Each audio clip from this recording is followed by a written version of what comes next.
Hirap ng ano ngayon, no? Ang hirap ng buhay ngayon, no? Napakainit pa. Ulis nga ako sa bahay namin eh. Wala kasing aircon sa amin, napakainit. Tambay muna ako dito. Di ka napapawisan, boss? Kailangan mong umihin yung sakit. Di ka napapawisan? Papawisan sa trabaho namin. Ah, sabog ang pawis ko eh. Nakapulang araw na nga ako eh. Gusto ko mag-SM, wala akong pera eh. Gusto ko mag-SM, wala akong pera eh. Kaya nga eh, ang mahal ng gas. Wala nga eh, nangungutang nga ako ng pagkain dyan oh.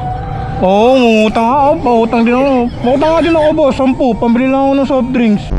Pautang nga din ako, boss, 10, pambili lang ako ng soft drinks. Take your body, come and love you, sweetie. Make the trumpets blow.